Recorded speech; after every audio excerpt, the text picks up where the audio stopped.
Bonjour Hélène, ça va? Bonjour Ruben, ça va très bien. Oui. Du coup, je suis content que tu sois ici pour qu'on fasse cette petite interview. J'avais quelques- Bonjour Hélène. Ah bonjour Pauline, on t'avait pas vu avec Ruben. j'avais quelques questions à te poser. Je t'écoute. Depuis combien de temps tu dirais cette Associ- Anigra? Association Acte de Parole. Oui, Non, puis- non, association Anigra. Anigra, mais c'est la même chose. Alors, d'abord je ne dirige pas le lieu. En fait, je suis là pour coordonner les activités au quotidien. Et la directrice, elle s'appelle Catherine Lecomte. Et on est toute une équipe. Et donc moi, j'ai une fonction bien particulière qui est celle d'être là pour accueillir les artistes, accueillir les publics, faire en sorte que tout aille bien dans le lieu, qu'ils puissent travailler, qu'ils puissent faire leur activité comme ils l'entendent. Voilà. Et je suis là depuis, je crois que tu m'as posé cette question, hein, depuis combien de temps? Depuis combien de temps tu es à Anigra? Ouais, alors j'ai connu Anigra il y a très longtemps, en 2013. Ah, dis donc, il y a des litres alors? Il y a très longtemps, ouais. Ouais. 2013, il y a des lustres, ouais. Et j'y travaille, j'y suis salariée depuis 2020, depuis septembre 2020. Et qu'est-ce que ça te rapporte? Qu'est-ce que ça me rapporte? Oui. Alors, plein de choses. Plein de choses, je ne sais pas si je sais toutes les décrire, mais des rencontres. Des rencontres avec des personnalités extrêmement différentes et j'adore. Et ça te fait quoi comme effet? Comme effet, du plaisir.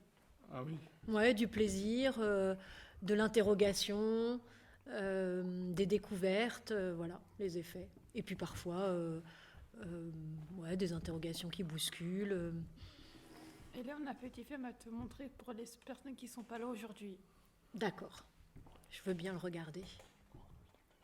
Est-ce que tu pourrais nous le décrire un peu? À vous faire une voix off sur le film que vous allez me montrer? Oui, s'il te plaît. D'accord, je vais essayer. D'accord. Je suis pas très forte dans la Je spontanéité. pense que tu seras à la hauteur, c'est certain. Ruben, j'adore quand tu me dis ça. Ça me fait vraiment plaisir.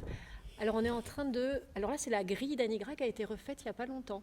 D'accord. Ouais, elle a été repeinte. Et là, hop, première porte. Et nos bureaux, mais ça, le public ne le voit pas, en fait. Cette porte-là, on n'entre pas par là. Mais là, vous vous dirigez bien dans la cour, c'est parfait. Et on balaye la cour d'Anigra et on tombe sur cette fameuse maison, la maison de François-Vincent Raspail. Non, pardon, n'importe quoi. La maison d'Émile Raspail, qui est un des fils de François-Vincent Raspail. Et c'est la maison de maître, en fait. C'était la maison à laquelle l'usine est associée. Voilà. Et là, on est en train de longer la serre. Nous, on appelle ça la serre, mais je suis pas bien sûre que ce soit une serre. J'en suis pas sûre encore. Il y a plein de trous dans cette histoire. Mais là, ce qui est assez beau, c'est on aperçoit l'installation des artistes en ce moment qu'occupe cet espace-là. On voit des trous sur nos murs aussi, parce que c'est un bâtiment qui a toute une histoire, et puis voilà, des histoires de rénovation, des problèmes, des fuites, les canalisations qui pètent, etc. Ça fait partie aussi du quotidien du lieu. Donc là, on continue d'avancer. Il y a encore une autre porte. C'est plein de portes et plein de fenêtres à Nigra. Vraiment. On voit une œuvre aussi de Laurent Melon, qui est un des artistes qu'on adore ici, et qui il fait nos programmes, il fait la couverture de nos programmes. Et ce que j'adore avec Laurent Melon, dont on voit la peinture là, c'est que du coup, nos programmes, ils sortent complètement des programmes communs. Il y a une approche très graphiste sur les programmes et Laurent Melon, lui, il a une approche de peintre et c'est une grande beauté. Alors là, on voit l'orangerie et justement, on voit en l'air l'atelier où travaille Laurent Melon avec l'œil de bœuf. C'est cette fenêtre-là, comme ça, qui est très belle. Et dans la salle, là, parce que ce que j'adore à Anigra, c'est que c'est un iceberg. C'est-à-dire qu'on voit des choses, mais il y a énormément de choses qui sont cachées. Et là, derrière toutes les fenêtres qu'on a passées, en fait, il y avait un atelier de danse inclusive avec l'Académie de danse Be Together. Ah là, vous êtes en train de montrer des éléments historiques, notamment de l'alcool, puisque le lieu est associé à la production de l'élixir Raspail, qui était un alcool médicinal avant de devenir un alcool de plaisir. Et puis vous avez vu aussi la bouteille d'Anigra. On porte ce nom-là, mais c'est bien après qu'on a produit de l'anisette ici. Là, vous êtes en train d'ouvrir des petites boîtes où on sent l'odeur de l'alcool raspail, toutes les épices qui sont dans cet alcool.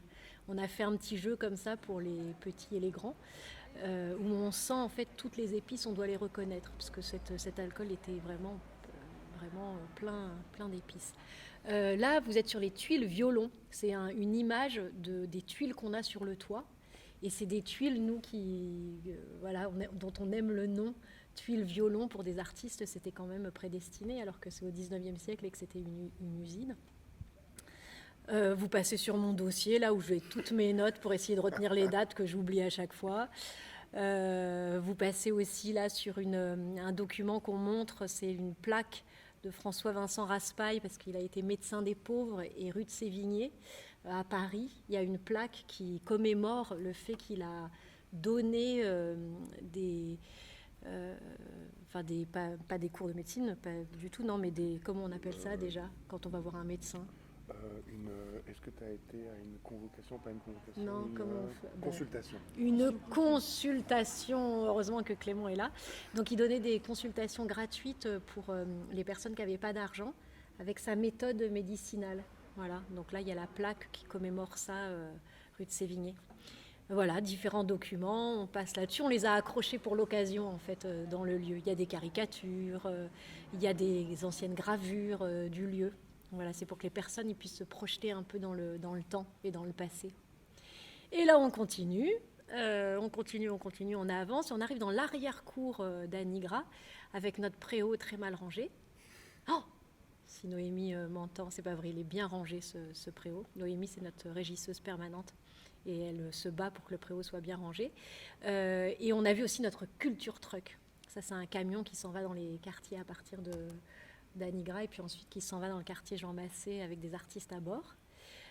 La fameuse distillerie, les fameuses plantations de Laurent Melon qui est peintre, mais qui aussi entretient tout un petit jardin. Parce que vous avez vu, c'est pas très vert à Nigra.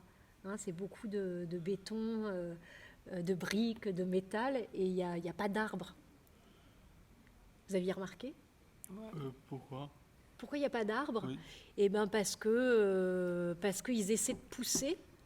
Nous, on aimerait bien, mais en fait, ça casse complètement la pierre et ça casse le bâtiment. Et on est obligé à chaque fois de les couper. Ça nous fend le cœur, mais ça produit comme ça des vagues. Vous n'avez pas vu? Je vous montrerai dans l'arrière-cour. Il y a des vagues du béton tellement les racines d'un arbre Ruben, t'es filmé en poussé. plus. Ah bah oui, Ruben. Alors j'ai vu Ruben, là, comment vous décrire Ruben? C'est un garçon charmant, intelligent, qui fait du théâtre à Anigra, qui mène la radio super inclusive, plus radio inclusive. Et là, on est sur une nouvelle peinture de Laurent Melon. Et j'ai assuré, non? Oui, du coup, c'était top, Hélène. Merci, Ruben. Tu étais au top. Merci pour cette interview et pour ce commentaire reportage que tu nous as fait, c'était excellent. Merci beaucoup. Hein.